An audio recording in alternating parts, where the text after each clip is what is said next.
Hey everybody, welcome to Obscurities and Miniatures. Today's video should have come to you a lot sooner, but once again, I just couldn't help myself. And this is not the first time it's happened with a release from this company. But this set in particular, of which we're only seeing just a mild taste so far, I just couldn't stop printing things. And you know how they talk about the line between what is it, genius and insanity is a very fine line or whatever. You know, there's a fine line between genius and stupidity, something like that. I think the same holds true where the line between cool and ridiculously dumb can be a very hard one and a very easy one to cross sometimes. And this is one of those sets that like it goes beyond in both directions. I gotta give it to him. Dragon Trapper's Lodge put out, a Take Back the Barn farmyard set. And not only is it like all farm related models, but it's a cohesive army with rules from one page rules as well. And it's like I couldn't even barely get started on my dragon army from the last month. And I'm like, oh crap, I gotta print some of this stuff. And then I started, and then I just couldn't help myself. And I just kept printing random things from this set.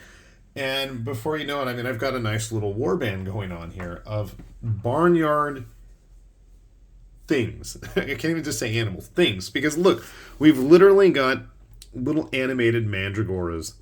I mean, first of all, as someone who was awful at Dark Souls, I immediately thought of the fact because we've got the little ones and we got the big ones. And what's really cool is actually there's a whole bunch of terrain bits of the plants still in the ground. So if you wanted to throw a bunch of terrain out on the field for unsuspecting players of whatever kind of situation you wanted to have and have these guys all spring up, it could lead to some fun shenanigans. And these guys were in multiple poses.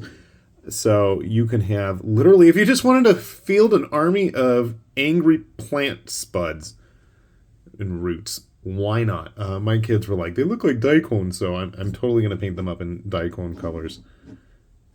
I think that would be absolutely fun. One of the nice things is all of these bases are keyed. I don't think you're not glued. They're all keyed for these guys. So that has its pluses and minuses if you like to have individual bases, if you like to mix and match your bases. Sometimes those keys are opposite. So in this case, you can see the key is on the base rather than the model. Let me show you some of the other troop choices. So we've got full infantry lineups besides having our mandragoras. We also have a whole selection of rabbit folk armed with swords, spears, bows. You got plenty of options there. And you can see here he's got his feet keyed for an individual base. And at least with these, you can absolutely just, clip those little bits off and use whatever bases if you don't want to use or print the bases provided. Some of us have a bajillion bases and aren't like in dire need of more. And yet I'm still printing them. So you can see they're about human size, and that's one thing. Dragon Trapper's Lodge's humanoid figures are pretty much in scale with industry standard stuff. Here's a, GW figure, War Games Atlantic, Oathmark. I was looking for a Mantic. The Frostgrave stuff, I mean, it works, but they're always on the little smaller side anyway. There's a Mantic guy. Yoink. So at least the humanoid stuff is going to fit in pretty well. In addition to having a slew of rabbits, there's a whole other faction of bird folk raven people. And again, we have plenty of weapon options. Now, funny thing is these guys don't have their feet keyed for the bases, or at least these particular models. A bit of a samurai ninja vibe going with them, I feel like. I mean, there are crows or ravens or what have you. And I feel like these are just the grunt troops, of which there's at least 5 different poses, I believe, before you start messing around with, mirrored images and, being the fact that this is for wargaming, there's the whole complement of you know, HQ models. So you've got standard bearers, musicians, and champions for both the rabbits and the birds. But the birds do have one advantage. We'll show. No, I'm sorry, not the birds. The rabbits do. Well, we'll get to that. But the model that initially got my attraction was their bovine minotaurs. With udders and everything.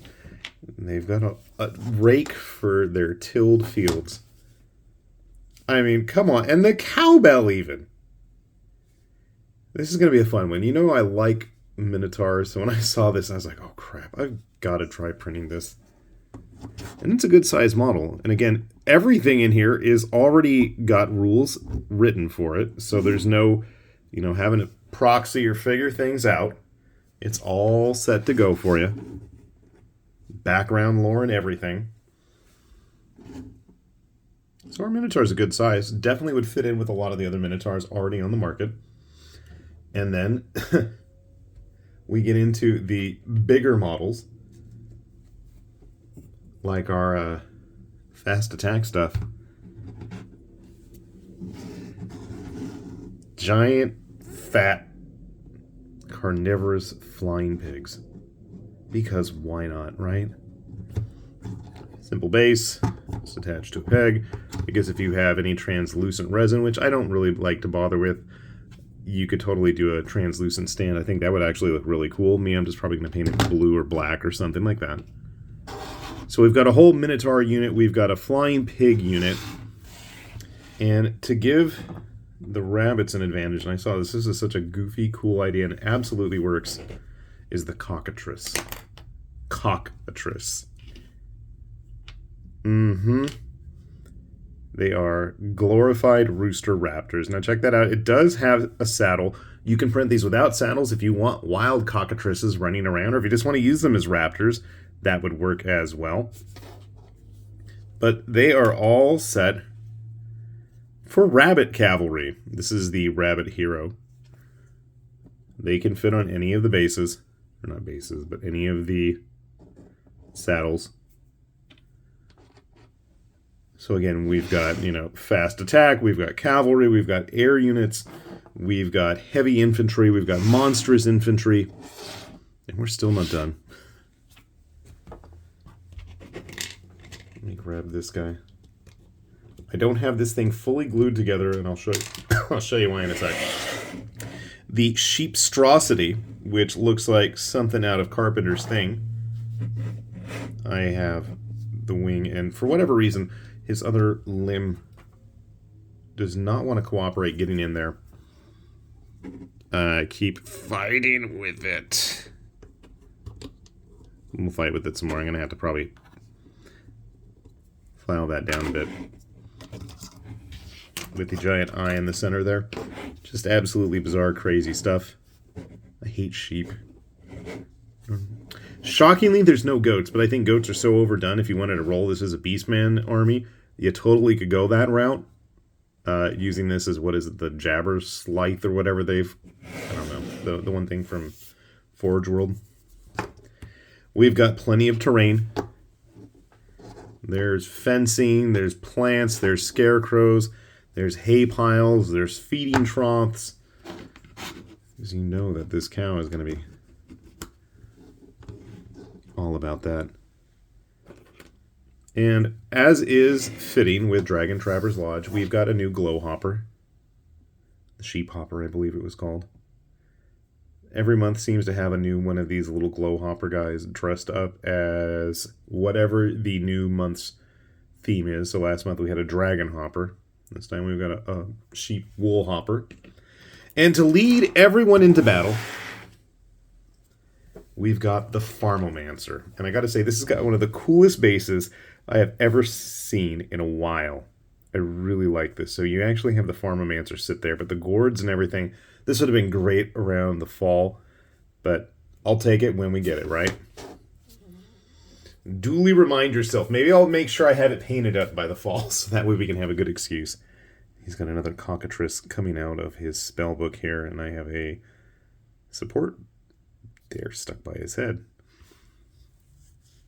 just such a weird concept, but they made it work. When I first saw that they were going to do this whole barnyard thing, I'm like, oh my god, that's just kind of stupid and dorky. But then I thought, you know what? I'm usually a fan of stupid and dorky, and I have a feeling that they can really make this work. And you know, I do like to celebrate the fact that when people go off and do something different, and I know even in their comments, Dragon Trappers Lodge, even, you know, we're thankful for the fact that people are supporting them doing crazy ideas. And I feel like that does need to be supported. We do need to see people kind of getting out of that safety zone of goblins and dwarves that have been done many, many times. So I do like the fact that we're seeing people kind of try to branch out, do something different. And for that, I really got to commend them. Such a funky, bizarre theme, but they made it work. And not only did they make it work, but they turned it into an entire workable army, skirmish warband, what have you, that came up with quite a few just very unique in design and probably in play models. So if this is something that you feel like it may not be every model is going to work for you, but there's so much workable stuff. Even just the infantry units have a lot of character. If you wanted to use some of these for just, you know, typical RPG folks, I think that there's definitely a lot that can be done with this. Never mind the fact that being a Dragon's Trappers Lodge release, they've got to have a mobile lodge, which is on a ridiculously gigantic big hog. So, I mean, I'm still trying to work on my lizard one with the 6 limbs that I'm still trying to fix the sail on and get all that set. That's taking me forever. Someday it'll be painted, at least at the time of this filming. So if this looks like something that'll tickle your fancy, do take a look. If you miss it when it's available on its initial release, which I'm doing this at the tail end of the month, unfortunately, there's still a few days, at least as of the time of me posting this. But as with most Patreons and tribes, you know, a lot of them offer discounts where you can snatch up these models at almost half price, if not better, during certain sales. So do keep an eye out for these. Definitely a fun release. Definitely exceeded my expectations. And hopefully I will get around to getting this stuff painted in the reasonably near future. You know how that works. You have really good intentions, and then you get completely sidetracked by something else that easily distracts you. At least maybe I'm just speaking of my own experiences. So with that said, we'll have that link down below. And this has been High Lord Tamberlane with Obscurities and Miniatures, saying thanks for watching, and we will see you back here soon. Bye-bye.